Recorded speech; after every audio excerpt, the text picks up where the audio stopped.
오늘은 설교를 시작하면서 제가 직접 겪었던 제 경험담 이야기를 좀 말씀드리면서 좀 시작을 해볼까 하는데요. 제가 정말 아직도 정말 정확하게 기억을 하고 있습니다. 제가 중학교 3학년 때 있었던 일인데요.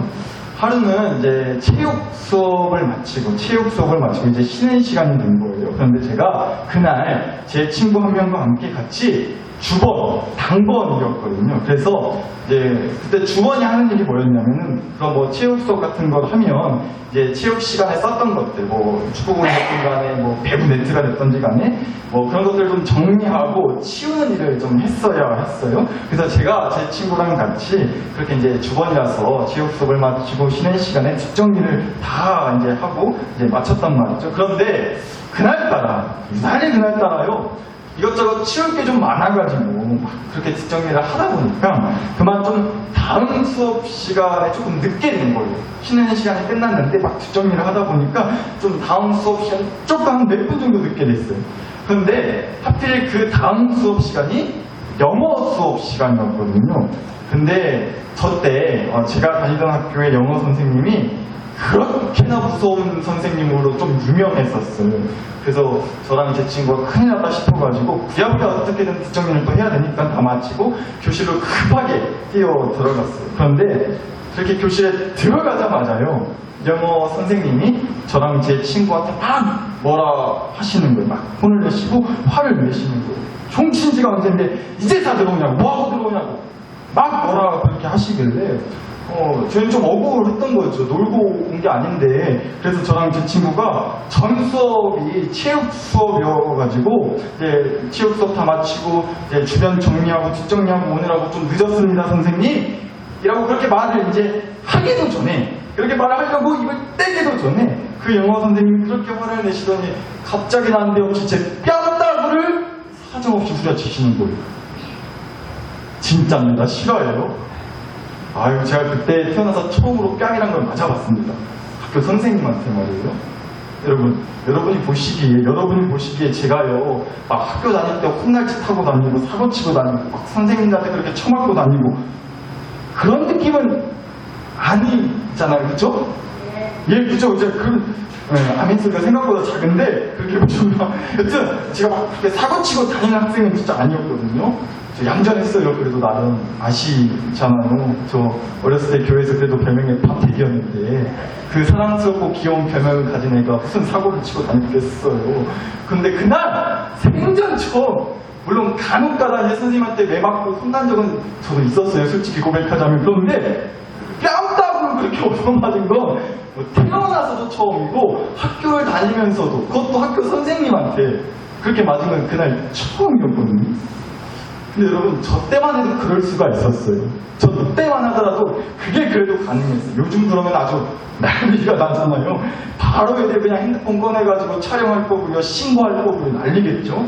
요즘 같으면 진짜 상상도 감이 있을 수도 없는 일이 됐는데 저 때만 하더라도 사실 그게 가능했습니다. 선생님들이요, 뭐 그냥 기본적으로 당구대 같은 거 들고 다니셨고, 잘못하면 엉덩이 매질을 하려고, 또 실제 그러셨어요. 막 가위 들고 다니셨거든요. 돌아다니시면서 조금이라도 머리가 길다 싶으면요, 그냥 그 자리에서 머리에 홍해바다가 쫙 갈라지는 놀라운 기적을 보여주시는 거예요. 나머지는 미용실 가서 마저 자르고 오라고.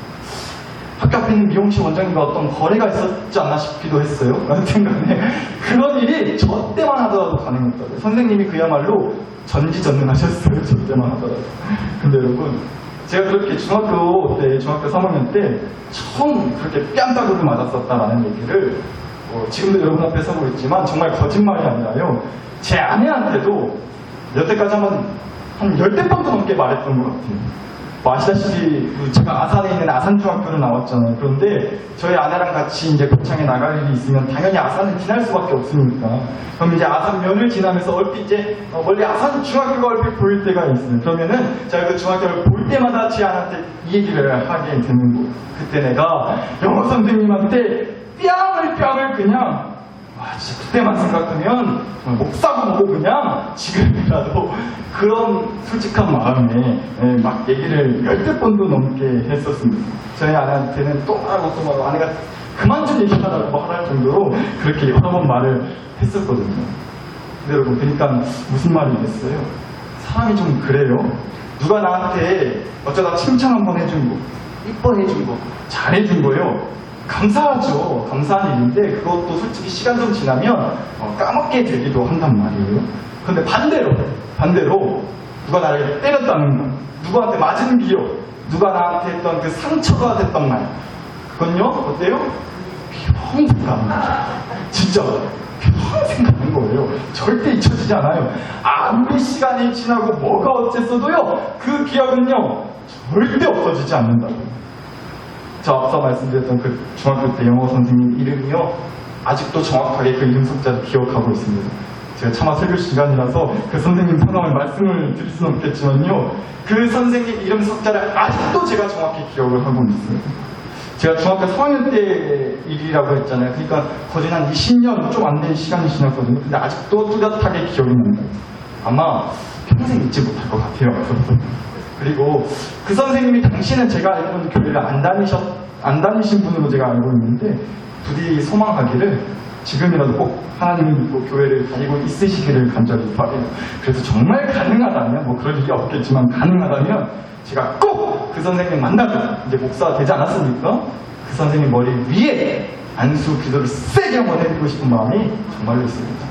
남들과는 다르게 한번 머리를 세게 밀치면서 그러면 안 되겠지만 그런 솔직한 마음도 들기는 해요. 여하튼 그렇게요, 안 좋았던 기억은 평생 간다고요. 잊혀지지가 않는 거예요. 그런데 여러분, 그래서일지 모르겠어요. 그래서일까요? 우리가요, 솔직히요, 하나님을 떠올릴 때, 하나님 아버지를 떠올릴 때도 어쩌면 그런 마음이 있을 수도 있겠다는 생각이 드는 거예요. 하나님을 믿습니다, 하나님 믿겠습니다 하면서 시작했던 이 신앙생활을 하는 시간들 동안 감사하고 은혜 충만했던 기억들 많잖아요. 그런데 우리가 솔직히요, 그 감사와 은혜를 까먹을 때가 있단 말이죠. 그런데 그렇게 간혹가다 까먹으면, 잊고 산다 싶을 때면 다시금 또 그 기억을 끄집어내가지고 다시 그 감사와 은혜를 곱씹어보면 돼요. 그러면 된다는 거죠. 그런데 진짜 문제는요, 하나님이 진짜 정말 지나시다 싶을 정도로 나와 우리 새끼들을 안 도와주셨던 거, 내 기도 그때 끝까지 나 몰라라 하셨던 거, 그렇게 모른 척 하셨던 거, 어떻게 그런 일이 나한테 있을 수 있을까 싶을 정도로 내버려 두셨던 거, 아버지라면서 하나님이라면서 어떻게 그 일을 막아주지 않으셨는지 너무나 원망스럽고 정말 분노가 멈추지 않았었던 그때의 기억은, 그 안 좋았던 기억은 왜 그렇게 안 잊혀지는지, 왜 그렇게 평생 가는 건지 조금처럼 지워지지 않는 거예요. 그 기억 때문에, 그 안 좋은 기억에 발목 잡혀서 신앙생활을 애써 이어가고는 있지만 사실 이렇다 할 은혜와 감동이 없어져 버린 지가 오래다 싶은 그런 마음이 혹시 드신 적이 없으시냐고요. 그 안 좋은 기억 때문에, 잊혀지지 않는 그 안 좋은 모진 기억 때문에 말이죠. 그런데 여러분, 바로 그게 우리의 모습이지 않을까 싶다는 생각이 들었어요. 어쩌면 지금 우리의 마음이 그렇다고, 나의 마음이 그렇다고 하시는 분이 계실지도 모르겠고. 그런데 여러분, 그런 우리의 마음 가운데 문득 이 말씀을 보게 하시는 거예요. 그 말씀이 바로 오늘 우리에게 주신 시편 22편 말씀이었어요. 여러분, 방금 우리가 봤지만, 말씀 공독했지만, 이 시편 22편 말씀을 보시면요, 많은 시편의 말씀들이 그렇지만서도 무언가 이 22편 말씀을 쓴 이 사람이 무언가 어려운 상황에 처해 있는 그 사람의 아주 간절한 기도로 시작을 하고 있어요. 그런데 이 22편 말씀은 그런 말씀들 중에서도 특히나 더 간절하고 절실하다는 마음이 느껴지더라고요. 시작부터 이렇기 때문에 그랬어요. 1절과 2절 말씀 다시 좀 보시면요, 내 하나님이요, 어찌 나를 버리셨나이까? 어찌 나를 멀리하여 돕지 아니하시오며 내 신음소리를 듣지 아니하시나이까? 내 하나님이요, 내가 낮에도 부르짖고 밤에도 잠잠하지 아니하오나 응답하지 아니하시는도다. 하나님께 거의 뭐 따지다시피 하는 얘기가 뭐냐면요. 어째서 자기를 버리셨냐는 거예요. 왜 나를 멀리 하시냐는 거예요. 그리고 그렇게 하나님이 자기를 버리신 것만 같고 멀리 하셨다라고 정말 따질 수밖에 없는 이유가 뭐 때문이라고 그러죠? 하나님이 자기 신음소리를 듣지 않으신다는 거예요. 고통 속에 울부짖는 그 자기의 신음소리를 들지도 않으시고, 그래서 참다 더 이상 안 되겠다 싶어가지고 낮이고 밤이고 할 것 없이 그렇게 쉬어 하고 부르짖었는데 하나님의 응답이 있다 없다? 없다는 거예요. 그래서 자기 스스로 결론을 내리게 된 거죠. 이렇게 하나님이 나를 버리셨구나, 나를 멀리 하려고 작정하셨구나, 더 이상 내 인생에 하나님은 있다 없다? 없다는 거예요. 이런 비참한 결론까지 내리게 됐다는 겁니다.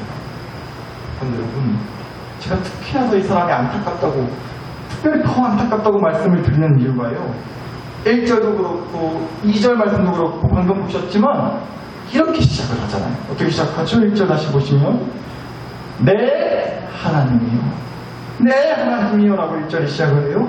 그리고 마찬가지로 2절도요 어떻게 시작해요? 내 하나님이요 라고 시작을 해요. 오늘 설교 제목이죠. 내 하나님. 그런데 여러분, 저는 이 말이, 이 고백이 더 좀 안타깝게 짠하게 다가오는 거예요. 분명 하나님이 내 하나님이라고 생각했던 거예요. 내 하나님이라고 확신했었던 거예요. 다른 누구의 하나님도 아니고 옆집 아무개 떡네 하나님도 아니고 내 하나님, 나의 하나님이라는 그 믿음과 소망이 있었는데, 그래서 심지어 하나님께 따지고 원망하면서도 그때마저도 내 하나님이라는 말을 지워낼 수 없었던 이 사람의 그 절실한 믿음이 느껴져서 더 짠하게 다가오는 거예요. 오죽하면 이런 생각까지 들었어요. 차라리 그런 믿음이 없었더라면, 정말 차라리 낫겠다는 생각까지 들었다고요. 그냥 차라리 적당히 하나님을 믿는 정도였다면, 그냥 적당히 믿는 정도였다면 차라리 낫겠다. 그냥 차라리 뭐 하나님이 내 기도 운 좋게 들어주시고 응답해 주시면 좋고, 아니면 말고, 뭐 그러든지 말든지, 믿어야 본전식의 그런 긴가민가한 믿음이었다면 차라리 나았겠다. 그러면 덜 실망하고 덜 원망했겠다. 차라리 그게 나을 뻔했겠다라는 생각까지 들었다고요. 하나님께 원망을 쏟아내면서도 그 순간마저도 끝까지 내 하나님, 자기의 하나님이라는 고백을 놓칠 수 없을 만큼 하나님에 대한 확신과 소망을 품었던 사람이었기에 더 안타깝더라니까요. 그런데 여러분, 이게 끝이 아니에요. 이 안타까움이 아주 그냥 이 안타까움의 끝을 보여주는 말씀이 또 나옵니다. 6절에서 8절 말씀 한번 보실게요. 나는 벌레래요. 자기가 사람이 아니라 벌레입니다. 사람의 비방거리요 백성의 조롱거리입니다. 나를 보는 자는 다 나를 비웃으며 입술을 비축거리고 머리를 흔들어 말하되 그가 여호와께 의탁하니 구원하실걸? 그를 기뻐하시니 건지실걸? 하나이다 라는 말씀이 나와요. 여러분, 그러니까 뭐예요? 주위 사람들이 하나같이 자기를 비웃고 조롱하기 시작했다는 거예요. 7절 말씀에 사람들이 입술을 비축거린다고 나오는데요, 이 비축거린다라는 말의 원래 뜻을 보자면 입을 열어 조롱한다라는 뜻을 갖고 있다고요. 그리고 7절 말씀 마저 보시면 사람들이 머리를 흔들며 말했다고 나오잖아요. 여기서 머리를 흔들었다고 했을 때 머리를 어떻게 흔들었겠어요? 위아래로 흔들진 않았을 거예요. 어떻게 흔들었다는 거였겠어요? 양옆으로. 그럼 그렇지, 안 될 놈이지, 네가 무슨, 이런 거예요. 이런 머리를 흔들었다는 거예요. 이런 모습을 말하는 겁니다. 저 인간이 하는 기도가 그럼 그렇지, 이거 하나님이 구원해 주셔? 하나님이 건져주셔? 도와주셔? 걔 푸드 없는 소리하고 잡았다. 야 인간아, 지나가던 개가 없겠다. 이런 소리를 하나같이 다 옆에서 하는 거예요. 사람들이 손가락질하고요, 자존심을 짓밟고요, 정말 도저히 감당할 수 없는 수치와 그 조롱을 퍼부었다는 거예요. 그래서 오죽하면 심지어 이렇게까지 말을 했잖아요. 나는 사람이 아니라 벌레입니다. 하나님, 이게 사람 사는 겁니까? 이렇게까지 얘기를 했다고. 여러분, 하나님은 내 하나님으로, 우리 가족의 하나님으로, 우리 교회의 하나님으로 믿고 따랐던 사람이요. 만약 오늘 이 시편 22편 말씀과 같은 하나님에 대해서 정말 뼈아픈 기억을 갖고 있다면 이 기억 평생 가지 않겠어요? 안 좋은 기억은 평생 간다니까요. 잊혀지지 않는 거잖아요. 하나님, 그때 기억하세요? 저는 기억합니다. 저는 절대 못 잊겠습니다. 하나님이 그때 제 신음과 부르짖음에 나몰라라 하셨던 거, 나를 버리셨고 나를 멀리 하셨던 거, 거기다가 저 혼자 그렇게 실망하고 원망하는 걸로 끝났으면 또 모르겠는데 사람들까지 다 알게 된 거, 그래서 하나같이 저를 비웃고 손가락질하고 온갖 무시와 조롱을 받게 하셨던 거, 제가 정말 벌레같이 느껴지게 하셨던 거, 저 그 기억 절대 잊지 못합니다. 그런 마음이 아직도 내 가슴 한쪽에 있어서 몸은 지금도 이렇게 교회에 나와 있지만 입술은 남들 따라 찬송을 부르지만 기도 시간이라 눈은 감고 있지만 솔직히, 정말 솔직히 하나님에 대한 안 좋은 그 기억 하나 때문에 왠지 모를 하나님과 나 사이의 벽이, 왠지 모를 하나님과 나 사이의 거리감이 느껴진다고 하실지도 모르겠어요. 그런데 여러분, 사랑하는 나타나고 싶은 여러분, 혹시 그런 분들이 계시다면 그런 분들에게 저는 오늘 뭐라 하고 싶지 않아요. 그러지 마십시오라는 감히 그런 말씀을 드리려는 게 아니에요. 그저 이 한 가지 말씀을 꼭 드리고 싶었어요. 여러분, 우리가 오늘 보고 있는 이 시편 22편 말씀에 이어지는 다음 말씀이 시편 몇 편인 줄 아세요? 23편이죠. 네, 어떻게 하셨어요? 역시 대단하십니다. 22편 다음에 나오는 23편 말씀. 너무 유명한 말씀이지 않나요? 그 중에서도 오늘 우리가 공독했던 이 23편 1절과 2절 말씀은요, 특히나 더 유명한 구절이죠. 어디 말씀 액자 같은 데 걸려가지고 아주 많은 사람들이 보고 소위 말하는 인기 많은 그런 성경 말씀 중에 하나일 것 같아요. 다시 한번 볼까요? 23편 1절이죠. 여호와는 나의 목자시니 내게 부족함이 없으리로다. 그가 나를 푸른 풀밭에 누이시며 쉴 만한 물가로 인도하시는구나. 너무 좋은 말씀, 은혜로운 말씀. 근데 여러분, 여기서 정말 중요한 사실 하나, 앞서 보셨던 시편 22편 말씀, 그리고 방금 보신 시편 23편 말씀, 이 두 말씀을 똑같은 한 사람이 썼다는 거예요. 그 사람이 바로 다윗이라고 하는 사람이었어요. 뭐 다른 이런저런 얘기할 수 있겠지만요, 저는 이 두 말씀, 시편 22편과 23편 말씀, 이 두 말씀을 한 사람이 썼다는 게 사실 언뜻 이해가 잘 가지 않았어요. 보세요. 방금 보신 23편 1절은 이렇게 시작을 하잖아요. 여호와는 나의 목자시니 내게 부족함이 없으리라. 부족한 게 없대요. 자기는요, 부족한 게 하나도 없대요. 여러분, 어떻게 이런 말을 할 수가 있죠? 이 말을 한 사람이 22편도 썼다니까요. 22편 1절 보셨잖아요. 내 하나님이여, 내 하나님이여, 어찌하여 나를 버리셨나? 어찌하여 나를 멀리 하시고 돕지 않으셨나이까? 내 신음소리와 빵나무로 부러지는 소리에 어찌 응답 안 해주십니까? 이 말했던 사람이었거든요. 이 사람이 어디에 부족한 게 없어 보여요. 어떻게 부족한 게 없다고 말할 수가 있죠, 이런 사람이? 물론 그래요. 여러분, 이 시편이라고 하는 말씀은요, 쓰여진 순서대로 번호가 매겨진 게 아니에요. 그러니까 22편이 먼저 써진 말씀이고 23편이 그 다음에 써진 말씀이라서 차례대로 22편, 23편 이렇게 성경책에 남게 된 게 아니라는 거죠. 그러니까 여러 말씀을 이제 나중에 성경책이랑 하나의 책을 만들면서 모든 과정에서 순서가 매겨진 거지, 꼭 먼저 쓰여졌다고 해서 22편, 그 다음에 쓰여진 거라서 23편 이렇게 순서가 정해진 게 아니라는 거예요. 그러니까 뭐겠어요? 22편이 먼저 쓰여지고 그 다음에 23편이 쓰여진 것일 수도 있고, 아니면 반대로요, 23편 말씀이 먼저 쓰여지고 그 다음에 22편 말씀이 쓰여진 것일 수도 있다는 거예요. 그건 아무도 모른다는 거죠. 그런데 알려져 있기로는 이 두 시편 모두 다요, 같은 한 사람, 바로 다윗이 썼다는 것은 분명해 보인다는 거예요. 많이들 그렇게 얘기를 합니다. 근데 그래서 저는 언뜻 이해가 되지 않는다는 거예요. 왜냐면 저 같으면 솔직히 이랬을 것 같거든요. 만약에요, 22편 말씀을 다윗이 먼저 썼다면 저는 죽어도 절대로 23편 같은 고백을 하지 못했을 것 같아요.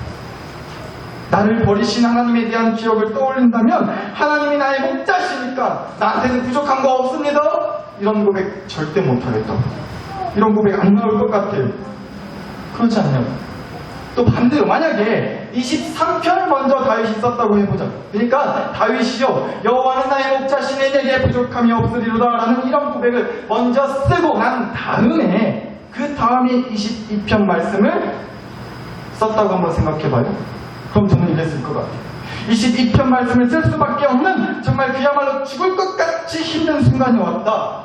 그럼 저는요, 그 자리에서 먼저 써놨던 23편의 말씀을요, 어떻게든 찢어버리고 불에 태워버렸을 것 같아요. 그리고 나서 22편 말씀을 써도 썼을 것 같다고요. 자기가 그 전에 써놨던 23편 말씀의 고백들, 여호와는 나의 목자시니 부족할 것이 없다. 이 고백을 보면서 이런 마음 들지 않겠어요? 개뿔 무슨, 이딴 분이 무슨 나의 목자시냐고. 부족한 거 아주 겁나 죽었습니다. 나를 버리신 하나님이 무슨 나의 목자시냐고. 이러면서요, 미리 써놨던, 먼저 써놨던 23편 말씀 찢어버렸을 것 같아요. 그러니까요, 성경에 이렇게 그것도 연달아 바로 이어서 이 두 시편, 22편과 23편이 바로 이어서 함께 남도록 하는 일이 저 같으면 절대로 없게 있을 것 같아요. 하나님에 대한 안 좋은 기억이 있다. 여러분, 그런데요, 오늘 우리는 시편 22편과 23편의 말씀을 동시에 다 보고 있습니다. 우리가 가지고 있는 성경에는 시편 22편과 23편의 말씀이 모두 들어있다. 이게 무슨 얘기겠어요? 그러니까 다윗이 하나님께 그렇게 원망을 쏟아도 가슴을 찢더라도 목자 되시는 하나님에 대한 기억을 모조리 다 찢어버릴 수는 없었던 거예요. 왜요? 어쩌면, 정말 어쩌면 다윗에게는 하나님에 대한 그 좋지 않은 기억들, 하나님이 자기를 버리신 것만 같고 한없이 자기를 멀리하시는 것만 같고 자기 기도에 응답하지 않으셨던 것 같이 느껴질 정도의 안 좋은 기억이 있긴 했지만, 그 기억이 있었지만 다윗에게는 그래도 또한 이 기억도 분명히 있었기 때문에 다윗에게는 이 기억도 분명히 있었다는 거예요. 22편 9절과 10절 말씀 한번 보실게요. 오직 주께서 나를 모태에서 나오게 하시고 내 어머니의 젖을 먹을 때에 의지하게 하셨나이다. 내가 날 때부터 주께 맡긴 바 되었고 모태에서 나올 때부터 주는 누구의? 나의 하나님이 되셨나이다. 정말로 하나님에 대한 안 좋은 기억이, 시편 23편을 나중에 썼든 먼저 썼든 하나님이 나의 목자 되시다는 고백을 찢어버리고 싶다가도 이 기억도 분명 다윗에게는 있었기 때문에 다윗에게는 시편 22편, 23편도 소중했던 거예요. 어떤 기억? 하나님이 사랑하는 나의 하나님이 되어주셨다는 그 기억. 안 좋은 기억이요, 평생 가요. 그렇게 평생 간다 하지만 마찬가지로 하나님이 나의 하나님이 되어주셨다는 기억도 다윗한테는 평생 갔던 거예요. 여러분, 그래서 다윗은 심지어 하나님께 원망을 하든 불평을 하든 뭐라 따지든지 간에 일단 이렇게 시작하고 본 거예요. 내 하나님이요, 나를 버리신 것 같고 나를 멀리하시는 것 같고 내 부르짖음에 절대 응답하지 않으신 것 같아도 하나님이 나의 하나님이 되어주셨다는 기억이 있었기 때문에 절대 지워낼 수 없었던 고백. 내 하나님이요. 그러니까 여러분, 하나님이 나의 하나님이 되어주셨다는 기억이 있는 사람은요, 아무리 하나님에 대한 안 좋은 기억이 있어도 평생 그 기억이 자기를 따라다녀도 결국은 이 고백으로 다시 돌아올 수밖에 없다는 거예요. 여호와는 나의 목자시니 내게 부족함이 없으리로다. 그가 나를 푸른 풀밭에 누이시며 쉴만한 물가로 인도하시는도다. 하나님이 나의 하나님이 되어주셨다는 기억을 잊지 않고 사는 사람은 그렇게 하나님에 대한 안 좋은 기억이 있어도 결국은 이 고백으로 돌아올 수밖에 없을 줄 믿습니다. 여러분, 이 말씀만 드리고 마칠게요. 이제 뭐 우리 학생들 여름방학 다 끝나고 다 개학했고 뭐 개학을 이제 앞두고 있는 우리 초등학생들 몇 명 있고 뭐 그런 걸로 알고 있는데, 우리 학생들 매년 여름방학 되면 그래도 교회에서 나름 뭐 유초등부, 중고등부, 또 대학교까지 우리 학생들마다 나름의 좀 여름방학을 맞아서 함께하는 그런 시간을 꼭 매년 가져왔었어요. 여름 성경학교라든지 뭐 야유회라든지 뭐 꼭 그렇게 함께하는 시간을 가졌었는데, 아시다시피 작년부터는 이제 코로나 때문에 일절 뭘 하지를 못하게 됐고, 그래도 올해는 좀 뭐라도 할 수 있을까 하는 기대하는 마음이 있었는데, 뭐 아시다시피 또 몇 달 전부터 그냥 확진자가 하루에 막 2,000명씩 쏟아져 하니까 그마저도 또 좀 조심스러워서 어쩔 수 없이 좀 미루게 됐었는데요.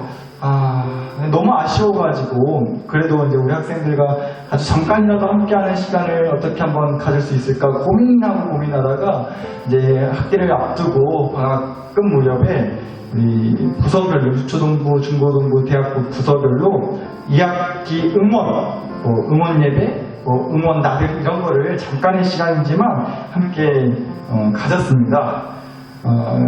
근데 우리 이제 특별히 대학부 학생, 우리 대학부가 참 숫자가 많잖아요. 무려 3명이나 되는데 그 3명의 학생들과 함께 이제 대학부 나들이를 다녀왔는데요. 그 중에 또 한 명은 또 아르바이트 때문에 또 도저히 시간이 안 된다 해가지고 어쩔 수 없이 2명의 여학생들이랑 같이 하루 시간을 내서 나들이를 다녀왔습니다.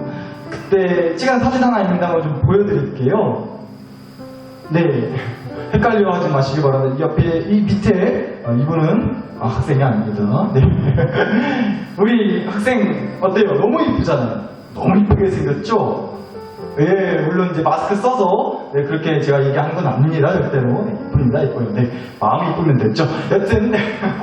여튼간에 이제 이렇게 가서 사진도 찍고 이런저런 얘기도 나누고 맛있는 거 먹고 좀 나름의 힐링하는 시간을 그렇게 보내고 왔습니다. 근데 여러분, 그렇게 다녀와서 우리 학생들과 이제 그렇게 시간을 보내고 저녁 이제 밥 먹고 마치고 돌아오고 나서 학생 하나가 이제 저한테 이런 카톡 문자 메시지를 보내준 거예요. 제법 꽤 길게 보냈더라고요. 그거를 좀 여러분과 함께 좀 나누고 싶은 마음이 들었어요. 그거 잠깐 좀 읽어드릴게요. 자, 있는 그대로 읽겠습니다. 목사님, 오늘 하루 너무 즐거웠습니다. 좋은 구경하고 맛있는 것도 먹고 힐링했어요. 집에 와서 목사님이 사준 빵도 하나 먹었습니다. 항상 세심하게 챙겨주셔서 너무너무 감사해요. 저도 꼭 진짜 성공해서 교회의 자랑이자 보탬이 될 수 있도록 노력하겠습니다. 제가 많이 표현을 못하지만 항상 사모님과 목사님에게 너무너무 과분한 사랑을 받는 것 같아서 진짜 너무나 감사한 마음 항상 가지고 있습니다. 좀 더 보태자면 저희 부모님보다 저를 더 믿어주시고 챙겨주시는 것 같아요. 감사합니다. 항상 은혜 잊지 않고 저도 두 분께 받은 만큼 베풀고 하나님 더욱 열심히 믿고 건강한 나사로 교회의 청년으로 성장하도록 노력하겠습니다. 제가 뭐 거짓말 하나 안 보태고 과장하지 않고 있는 그대로 문자원 그대로 읽어드린 거예요. 제가 읽으면서도 사실 낯간지럽더라고요. 근데 뭐 절대 뭐 여러분 앞에서 생색내려고 뭐 읽어드린 거 아니고요. 물론 조금은 생색내려고 했던 것도 있기는 있어요. 네. 농담이고요. 절대 그런 마음에서 읽어드린 게 아니라요. 이런 마음이 느껴져서였어요.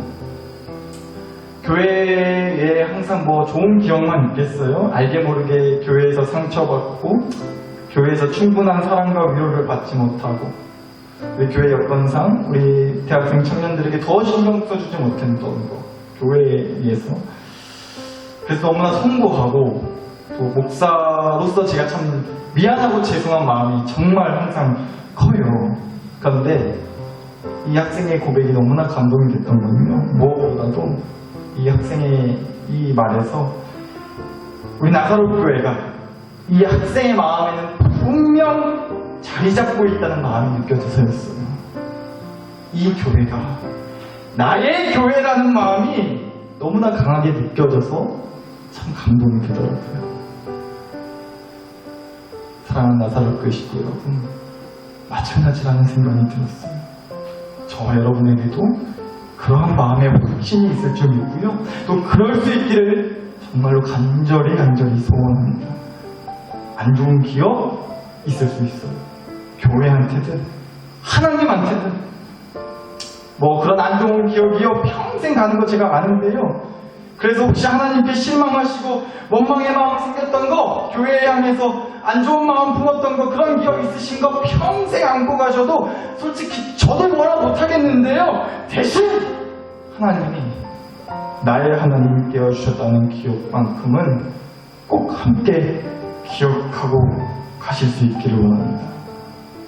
우리 나사로 교회가, 이 교회가 나의 교회가 되었다는 기억을 꼭 잊지 않고 사셨으면 좋겠어요. 이 교회를 통해서 만나게 된 하나님이 나의 하나님이 되어주셨다는 기억을 또한 함께 기억하고 가시죠. 그러면 우리도 오늘 봤던 시편 23편 1절 2절과 같은 고백 남기게 될 수 있을 줄 믿습니다. 여호와는 나의 목자시니 내게 부족함이 없으리로다. 그가 나를 푸른 풀밭에 누이시며 시원한 물가로 인도하시는도다. 오늘 이 밤 우리 하나님이, 그 하나님이 나의 하나님이 되어주셨다는 기억, 나사로 교회가 나의 교회가 되게 해주셨다는 그 기억, 우리가 이 기억을 더 붙들고 살아갈 수 있게 해달라고 이 시간 함께 기도했으면 좋겠습니다. 주신 말씀과 은혜를 가지고 여러분 자신과 가정과 교회를 위해 우리 마음과 함께 간절히 기도 올려드리겠습니다. 함께 기도하시겠습니다. 하나님 아버지, 그렇습니다. 우리가 솔직히